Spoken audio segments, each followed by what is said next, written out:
quick announcements. Next meeting is it was going to be on the 27th, but obviously that's fall break, so probably going to do it earlier in the week. We might do it virtually since it's kind of short notice. But Professor Richard Macklin is going to be giving a guest lecture. He's going to be talking about compilers. He's given this talk in the past. It's pretty interesting. There's also going to be some virtual UROP presentations. And if you want to, or if you still have to do that as a requirement for your research project, then just reach out to us and then we can try and schedule an event for you. All right. Dr. Vess, is anyone going to be here over fall break? Show of hands. A few people. All right. So if anyone is still interested in Hacktoberfest, we might have a small meetup for people who need help finishing Hacktoberfest. So if any of you guys are interested, just reach out to one of us or say something in the Slack. Adding on to that, I've got a repo I'm sort of managing for Hacktoberfest, so I can put it in the Slack and then yeah. So if you're interested in that, then just give me a thumbs up. All right, there's enough people to do it. Okay, now on to the main event. Ellen Hatfield. Okay, so we're going to be doing our, just, I guess, take it away. Yeah, that'd probably be good. Yeah. How do we get connected? I was gonna say, I do have our brand new career guide, if anyone wants them. We just got them a couple weeks ago. So I don't know if you want to around. And then I also have some info about me. So that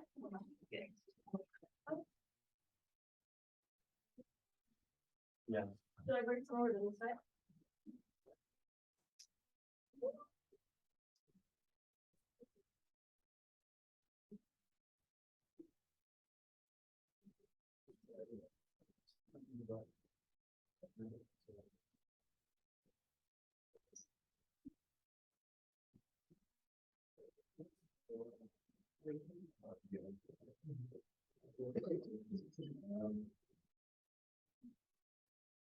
I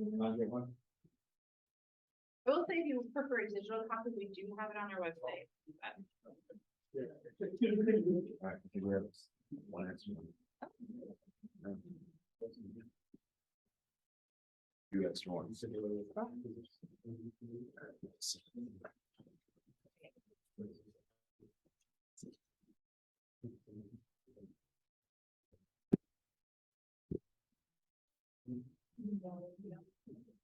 Almost, yeah.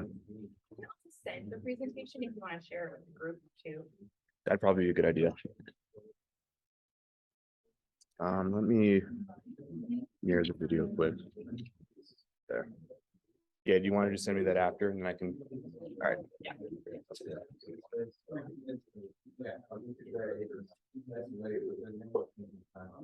All right, so my name is Ellen Hatfield. I use she, her pronouns.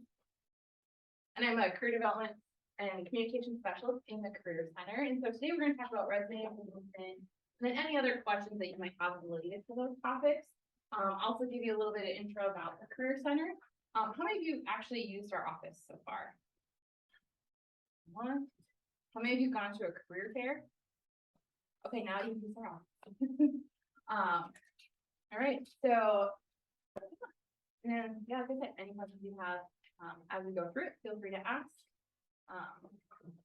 So a little bit about the Career Center. We do a lot of different things. We work with students throughout their entire college experience. So from the like, I have no idea what I want to do, all the way through to the like, I'm applying for grad school or I'm applying for a job, or even alumni who are like, oh, I've been in my job for 5 years and I need a change. We will work with the whole spectrum. So kind of some of our big areas that we do stuff is career planning, like I was just talking about. We do collection of alumni data. So what are people doing in that first year after they graduate? So that can give you some ideas of what you might want to do. And some different types of companies who hired our students and whatnot. And then also we do drop-in hours every Tuesday and Wednesday right in our office. So we're in the wedge, so not super far away from here. From 12 to 2. And then on Thursdays, we do have a virtual option just because some people still really like that. And we also do one-on-one appointments with myself and other career development specialists. So if you have like some bigger questions or you just feel like it's going to take a little bit longer, you can meet with us. We can help you with that. We also do job and internship search stuff. So whether that's like helping you with handshake or doing a resume or actually like trying to figure out like how to interview or like if you get an offer, like how to kind of assess that offer and maybe counter offer and things and negotiate and things like that. We also do graduate professional school prep.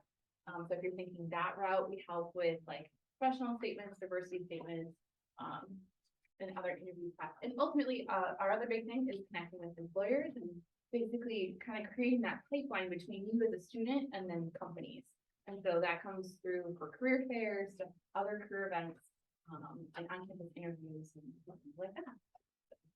How many of you went to a career fair this fall already? How did it go? What was your experience like? Good. There's a lot. I went to the STEM one that was here. Yep. That was, it was a lot. Oh, agreed. So, did anyone get any interviews from their experience? Awesome. Have you had them already? How'd they go? Good. Awesome. Okay.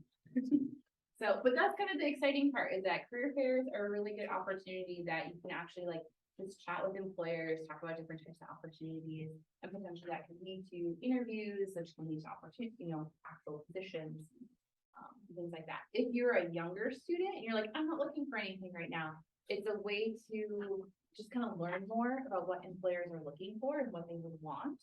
So you have something to like work on. And kind of help build your resume, and then also just kind of like create those connections. So you could be like, oh, I talked to X company in the fall fair, and then I'm going to call and talk to them during the spring fair as well, because we'll have another STEM Fest in February, right here on campus. So yeah, so that's kind of in a nutshell what we do. Like I said, we're in the Wedge, so on Campus Center 22, so you can feel free to stop by anytime that we're open to with your questions. All right, so resumes. I'm going to do kind of a quick rundown about resumes, and then we'll get into your questions and things like that. But some basic things is just having like readable font, have your school email. One thing that we see a lot is like kind of like order of things. So like if you have an experience section, you start with what is most recent, and then you go back in time. Action verbs are a big one. So your actual description about like what you are doing, that is good to have a variety. And actually in our career guide, we have a whole on page 26 and 27, we have a full section about action verbs and by category. So if you're like, oh, I want to talk about creating, but I don't want to use the word create, it's a bunch of different options, with different types of things. So this can be super helpful to like kind of add a little bit of like something to your resume, so that is boring. So I did give just a little bit of a sample of like a header, but also like an education section of how you might want to present that. But ultimately, we've heard from employers over and over, just having like super clean, simple resumes is the way to go. It might like look a little boring on the page, but ultimately that is really actually easy to read. It's easy for applicant tracking systems to read, and things like that. So. Yeah. All right, so you might be thinking like, what all do I put on my resume? And this will vary depending on like what year in school you are and what you've done, but ultimately you're gonna start with things like your education, your contact info, any experience that you have, and then you can add in things like your coursework, projects that you've done, which are most of you computer science. Yes, okay. Or if you're engineering or things like that, you're gonna wanna include projects. I'll have some examples a little bit later.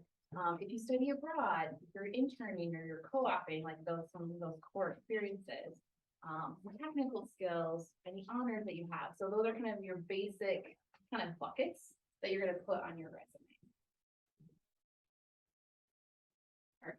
So this is just a quick sample. It is in here as well, of what a resume, which is a basic resume to start with if you're like, I don't even know where to start.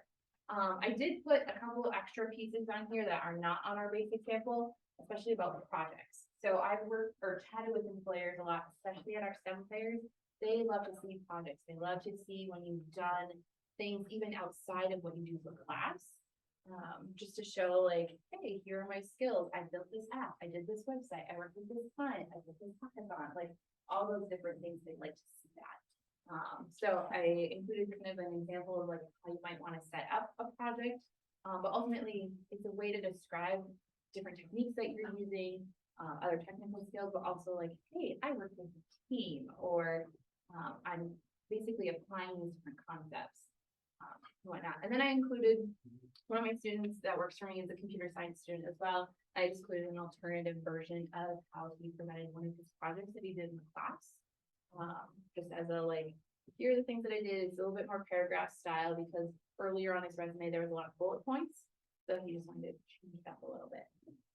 A big piece that will be helpful for you all is the technical skills part, and there are a couple of the examples in the career guide that have different ways that you can do lots of different technical skills, because you're going to learn a lot of things and know a lot of things for languages and systems and software, so you want to put all of that on the resume. Anyone have any questions about kind of the basics of what you include? Does your resume include a lot of this stuff? Yes. Okay, so like I've been talking about, a lot of things that you're going to include will be your experience. So it'll be potentially job research, any work experiences or internships or co-ops. Being involved in student clubs like this is a great thing to include. Again, you study abroad projects, but kind of think through when you're describing them. Think through the like, the who, the what, the when, the why, the where, and how often, and kind of those questions. So you go from like, I'll give a personal example. For like a year, as a career counselor, I said like, oh, I counsel students. Just descriptive, but not like great. And so by asking myself questions of like, well, how do I do that? And what skills do I do? And who do I work with? I was able to add information that gives my reader even more context of what I'm actually doing for the work. So even though you want to be concise in your statements, you don't want to be so brief that your reader is like, what does this even mean? So you want to give enough information, whatnot. So I added things probably like what kinds of counseling skills I used, or like the student populations that I worked with. Like I worked, my internship was at UW-Madison, and I worked from undecided students all the way through PhD students. So I put that because that's a pretty wide range of people that I work with. But ultimately, all of these things help you showcase different skills, which is what employers are looking for. What skills do you have? What will you bring to our organization and these different positions and things like that. All right. So I was kind of hinting at this as like, you want to have a bullet point that tells information. And so I have a couple of examples. So you could just say like, oh, I am this club committee chair. And then, which is accurate, yes, but it doesn't give us anything. So then you could add like, you plan meetings and events. Again, it gives us some information. But when you do something like organize monthly meetings and invited guest speakers to present on a variety of topics relevant to club members, it gives a lot more context of like your frequency, what you were actually doing in that particular role. I also just noticed I had a typo in there, fully acknowledge that. But that's why you would come, like, so you write that type of stuff up, and then you could come see people like myself in the Career Center, and we would help you find those typos and like help you think through what you have for content on your resume. Another way to look at it is like, okay, what is the skill that you're wanting to showcase in a bullet point? And so like this one, the full thing is coordinated, and then you have your club, needs a membership campaign that increased membership by 20%. So it gives kind of that like, here's what I did, and here's what I accomplished, and whatnot.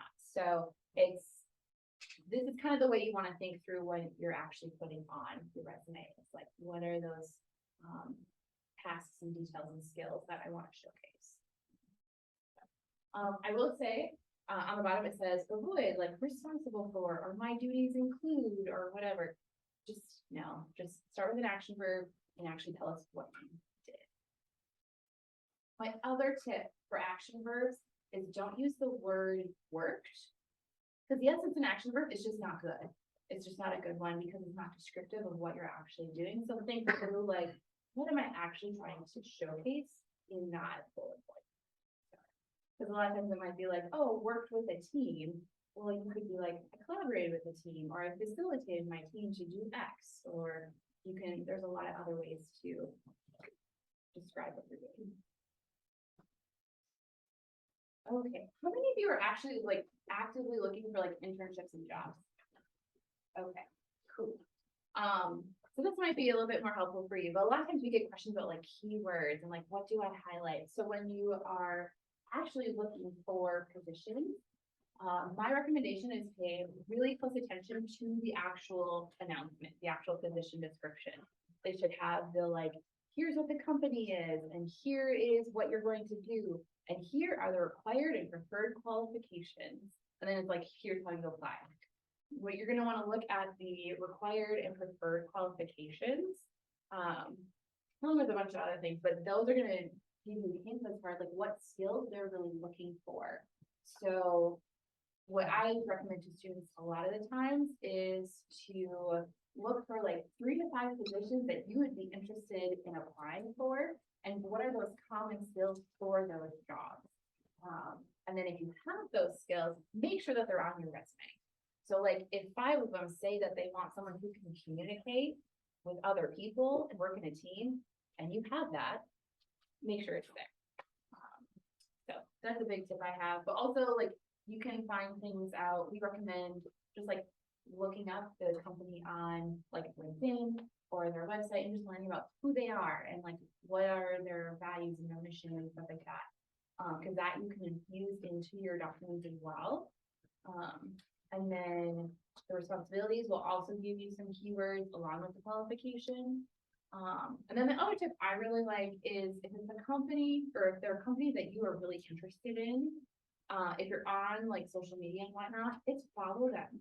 See, a lot of times they'll post positions, but you can also see like what kind of stuff are they putting out there? How do they interact with people? You know, is that a company that you're gonna wanna work for? Any questions? The keyword thing will also be super helpful when you're applying to applicant tracking systems.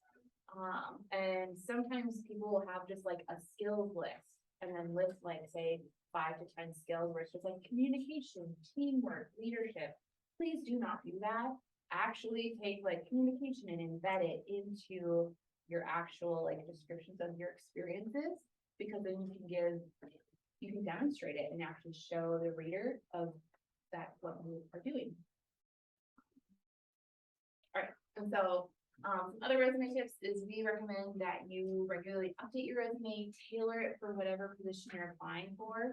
I also recommend to do a master resume, just have like a Google Doc that you have everything. You have all your projects, you have everything that you would want to say about a position or a student club or anything like that, and have it kind of all ready. Then that way, when you find something to apply for, you pull what is the most relevant. So like saying my job, currently, I honestly probably have like 2/3 of a page of bullet points. I've also been in this job for like over 10 years, so I've done a lot, but then I can pull say the like 5 to 7 things that would be the most relevant to whatever I'm applying for.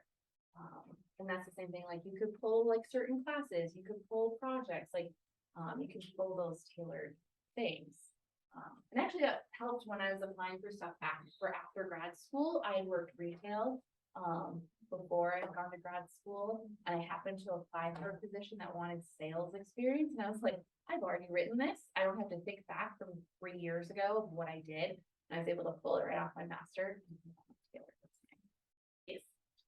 Do you recommend putting stuff on your resume from like class projects, or would you recommend to avoid that? If that's the core experience you have, then I would say definitely include it. If you've done stuff outside of class, that would be relevant. I would say include that.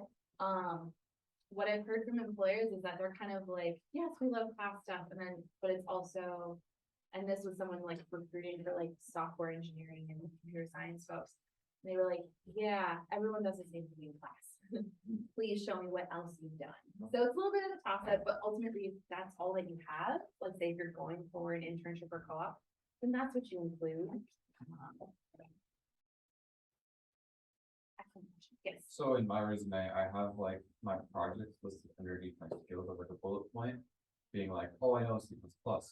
Here's a right, like I made a rate tracer with it. Here's an example. Mhm. So would that be fine with including it, or would it be just like, would you want me to sit out like header being projects? I think that would be not actually seeing it, that sounds like it would be a way to include it a different way. So, because that's the other thing about resumes, that there is not a set standard template for you to follow. So kind of depending on like what your experience is and like what you want to showcase and what you're using it for, it might look different. Whatnot, so ultimately you want it to just be like clean and readable and showcasing what you can do. In your dates, I just recommend doing like month and year. So like you could technically put like, oh, I did this thing from like 2021 to 2022.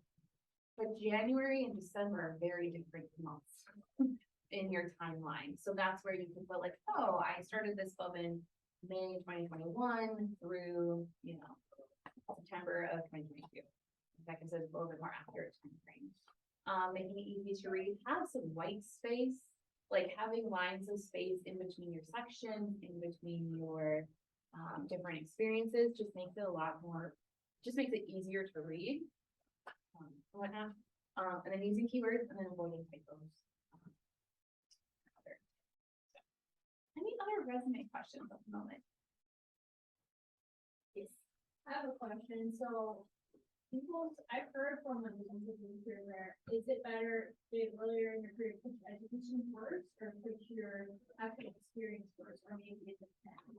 It kind of depends, but ultimately right now, your core thing is that you are a student. Yeah. And so for right now, your education would be like one of the first things on your resume, probably followed by like technical skills and like related experiences that you have.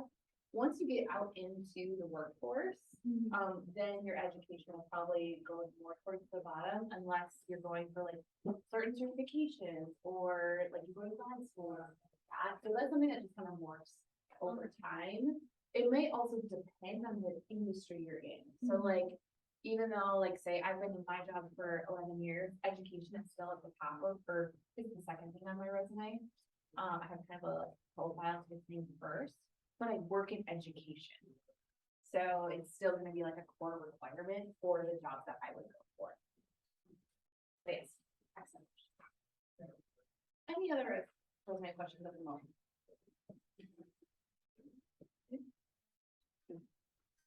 All right, so the other ask was LinkedIn. How many of you are on LinkedIn? Okay, how many of you are active on LinkedIn? Totally fine. That happens a lot. Trust me. I'm not as active as I should be either. But so there's the like, oh, and have a profile, but then actually like having it filled out and actually like being active is super helpful. Because if you Google yourself, LinkedIn is usually one of the first things that comes up. So you don't want it to be like, say, 3 years into your professional career and it still be like student at UMD.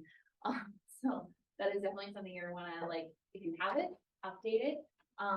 You can get headshots done over in the media hub in the library, which is super helpful. So, yes, Well, what times are they open for headshots? No. that I don't know. I would check with them. You can ask the media or you know, they're right, put up the library. Yeah. We used to do them like way back in the day, and then they started doing them and we're like, you can just do them. So ultimately, if you haven't already, we highly recommend create a profile, because LinkedIn is a great way that you can showcase experiences, accomplishments, skills, etc. Ultimately, I look at it as like a long form of your resume. Because you're gonna apply for stuff with like a tailored version. But this gives you the opportunity that if you want to have 10 bullet points about a position, you can.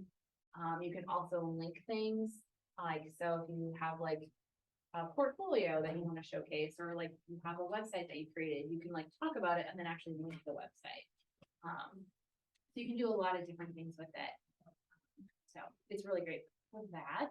It allows you to make connections, whether that's with alumni, fellow students, other current, your current fellow students, other faculty and staff, people you might meet through like career fairs and whatnot. So like my student assistant, she went and talked to a bunch of reps at the different career fairs, and like the next day, like she had all their business cards, and she like connected with them on LinkedIn and did this next part, the personalized connection requests. And it was like, hey, I met with you at UMD's STEM Fest. We had a great conversation about X. I'd love to connect with you to potentially talk about future opportunities and whatnot. So that would be a way to do a quick like, hey, let's connect. Here's how we know each other. Whatnot. So that was another recommendation that we have when you are making those connections. Another tip, I was going to show you how to actually like find alumni and whatnot. And so that could be another thing if you want to connect with someone, you're like, hey, I see we're both an alum of UMD, and I'd love to connect with you and talk with you about your career path and learn more about like how you got to where you are. So actively engaging, that's another tip that we have. So actually like reviews what's happening. What are your connections sharing? Even just simple like you like it, or you write a comment, or you share something. It's just kind of being active on the platform. It could be super helpful when you get into the phase of actually like looking for stuff and applying for different things. And another thing you can do is you can search and apply for positions, whatnot. Like sometimes I've had students who like they find a position on LinkedIn and it's just like apply through LinkedIn. And so when you have a nice robust profile, you can just send it in and apply for the position. Any questions about LinkedIn? Yes. So like, people like post like congratulate them for starting a new job at blank. How do you like enable that? Because I like have a kind of like a job that's like in your science field, so I kind of want to like have that on. So you're talking about like when it like shows up in the feed like this? Yeah. Or I think honestly it was just like you would say like start a post and then you would write it and then post it and then it would show in your connections feed. So actually one of my former students actually just did this. And so yeah, so it like shows up in her activity on her profile, but then it also showed up in my feed. And so like her whole company like has a like template of like when you want to announce something like that. And then she tagged them and whatnot. So it's like you can do it a lot of different ways, but honestly it's just like doing the whole like start a post. Put it on there. So excellent question. So, yes. So we have LinkedIn. I did want to show, I was just going to use myself as an example here, but this is what I've done, because I use it as the long form. So it's like I said, it has lots of bullet points. It's honestly right from my resume, because it's like I already worked on it once. I'm just gonna not recreate the wheel. But I'm able to add more stuff in different. I used to even have it grouped of like, here's my career counseling stuff, here's my communication stuff, here's my data stuff. So it kind of depends on like what you're doing. So, and I also want to show you. All right, so this is one of our former students as well. But this would be a way where it's like you can kind of like almost like brand it on like kind of a portfolio style. I'm sure a lot of you probably have like your own website or a GitHub or something that showcases your projects, but you can kind of stylize your LinkedIn as well to kind of like maybe coordinate. And so having like a byline that has the, or you can call it a headline of like different things that you're into, or what you're aspiring to be. That can be also helpful, and a little blurb about like what you're all about, and then just including your stuff. So what I liked about what she did is like she like included photos. So again, kind of like portfolio style and whatnot, because she was an intern with us and also worked at our front desk. And so then whoever's looking at her profile can just get a bit of a better picture of like what she was doing in her role. That you won't necessarily get from just a regular resume. So, and then you can can also just put lots of different things. You can put your skills and people can endorse you for them and, so I just like that you can just like kind of put everything on LinkedIn. Any questions about LinkedIn profiles and whatnot? All right. So the other thing I wanted to show you that I really like is, okay, is you can search for alumni. And I would say you could do this through both UMD and the U of M. And what's really cool is like when you just search the school, they have these different options. And so one of them is alumni.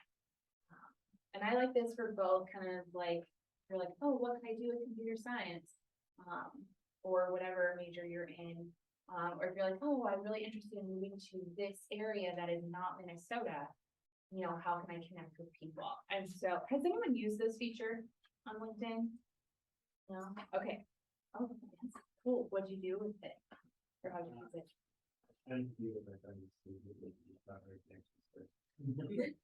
Who won?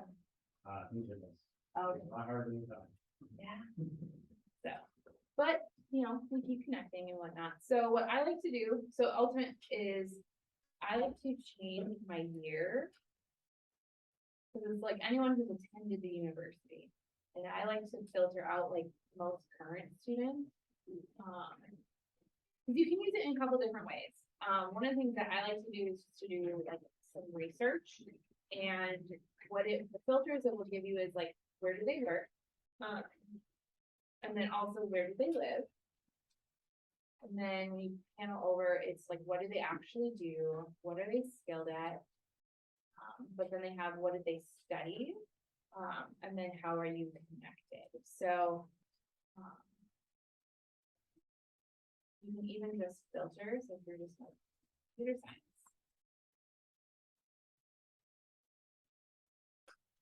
And then they give you where they actually work. And whatnot, so if you're like, oh, I'm super interested in Amazon. And then it will give you location, but every time you change a filter, it will change your people on the bottom. And so this is where you, if you find someone that you're like, oh, I really like that they are a software development engineer, I want to connect with them. You can connect with them, and then that's where you would say like, oh, we're both along with UMD, that's how I found you. I'm really interested in software development through Amazon, and I'd love to just chat with you for like 20-30 minutes and connect with you. So it'd be a way to like just learn about like how does your work look at different types of companies. So yeah. And also I just like it as like the just different like learning about different things and like all the different things that you could do and like different skills. So.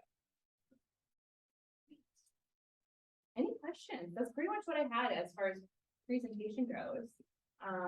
And then I just thought I'd leave it open for any questions, whether it's resumes, LinkedIn, career stuff, anything like that. Yes. So you mentioned how, like you said at the meeting with someone, actually 20-30 minute chat. What kind of questions do you recommend to ask in that kind of meeting?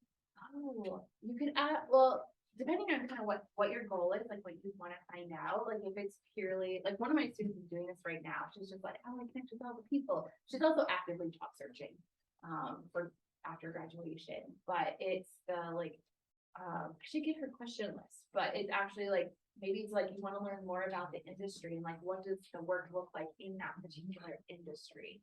Because like for her, the example of my student, she's in marketing and she's interested in like cruise lines, but also she has experience in manufacturing and like all these different things. And so it's learning like what does that work look like. It also could just be simple, like, how did you get here? Like, what was your path?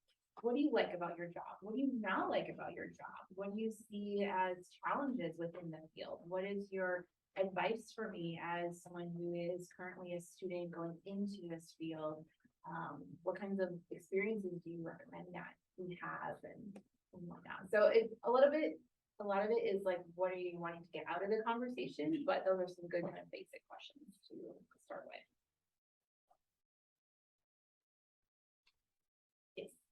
How old is too old for stuff under this month? I would say if you have reached say like if you say if you're a second or third year student, high school stuff would be going away. Cause the hope would be that you've been doing stuff while you're starting college and you're starting to get into your classes. A lot of it depends on like how relevant it is. So like I work with engineering students who they're graduating college, but still have their robotics stuff from high school because it is very, very relevant to what they're applying for. So it really depends on what you're using it for. But that's where the master resume is super helpful, that you can document everything and then pull what's missing. Then second question. Yes. How many bullet points do you think is like too little, too much for each thing? We recommend 3 to 5. Some of it will depend on how many things are you talking about, what is, like how relevant is the experience to what you're using your resume for. So a controversial piece on the resume is the objective. Like, do you want it on there? Do you not want it on there? I err on the side of like, you don't really need it because you're generally applying for a direct position.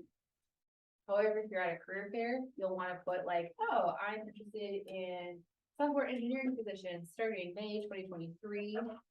You know, that would just so that the reps know. But you should always have your objective in mind of like, what am I actually using this for? Does everything on my resume speak to that? Did that answer your question? Cool. Yes. You want your full name or nickname? What do you go by most?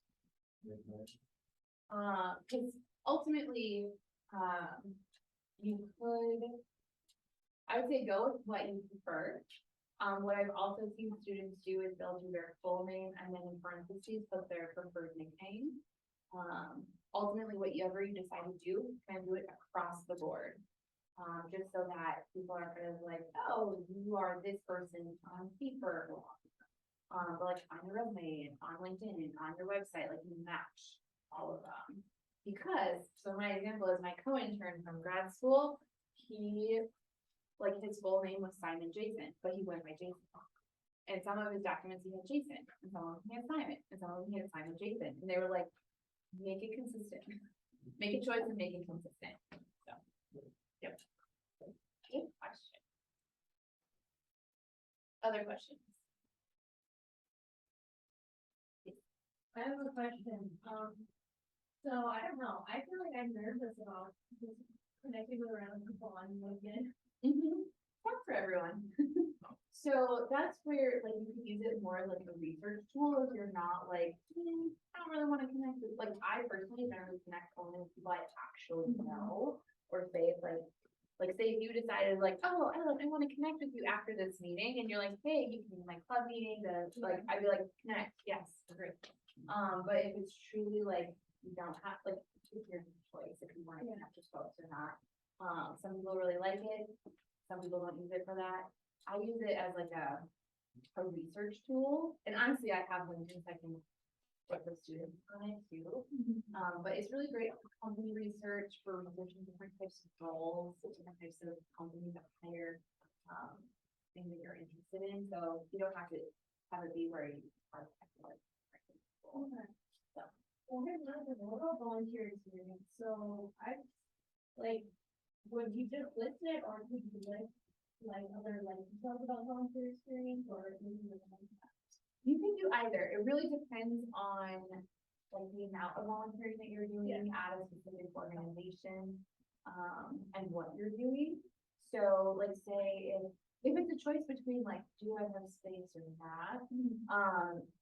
Like, and you might be like, well, I did it for a long time, but it's not super related to what I'm applying for. I'm just gonna note it. Versus like having like bullet points about it and explaining it. But that's where LinkedIn can be helpful because then you can have a full volunteer section where you look about it. And whatnot. So it just kind of depends. But actually that reminds me about the like amount of bullet points question. Yeah. Cause I got kind of sidetracked on that response. But, if you have a lot of different things that you want to put on your resume and you feel like you're running out of room, because for current students and recent grads, we recommend a page. But yet you might have a lot more than that. If you have enough to fill 2 pages, then maybe. But what I like to do is think about your bullet, like the amount of bullet points, almost like an elevator speech. Where you're like, okay, I could say 7 things about this co-op, but I only have room for a few of them. So you would start with, say, maybe the top 2 or 3 that are most relevant to what you're applying for, that really showcase your skills. And you kind of apply that thinking to each of your positions. And then if you have more space available, you add more content.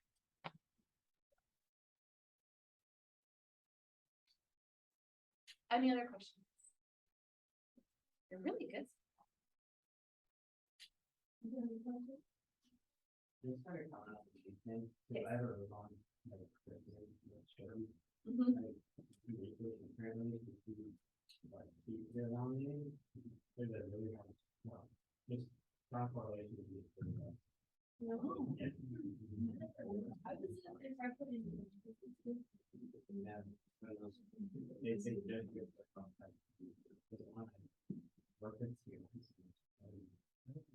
That is always reason. Yeah. You're of course welcome to some. All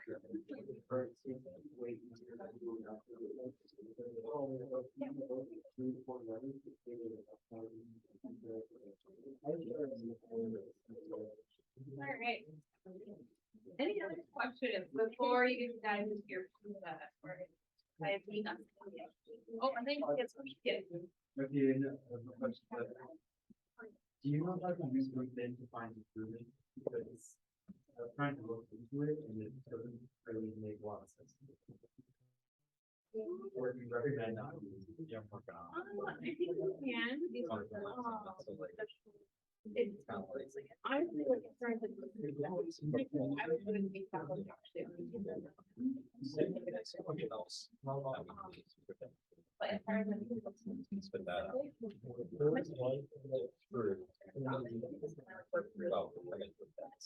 like sweet. You can do like.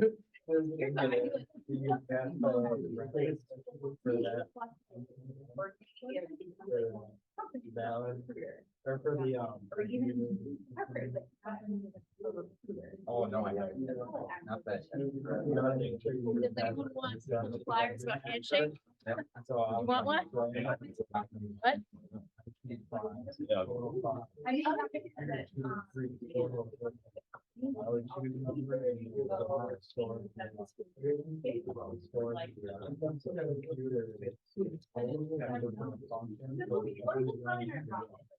Oh, so then I just. Yeah. All right. Huh. Anything else? Interesting. This is all one. This is all one. And I can get your. Oh, actually, I'm sorry, 2. I made the first void instruction first. Void instruction, and then this is second, which is the brown, and I throw. I'm just trying to clean up because I have a lot of these, like I delete stuff. No. And then, it's like, let's get rid of the bracket and see. So I'm trying to figure out how to.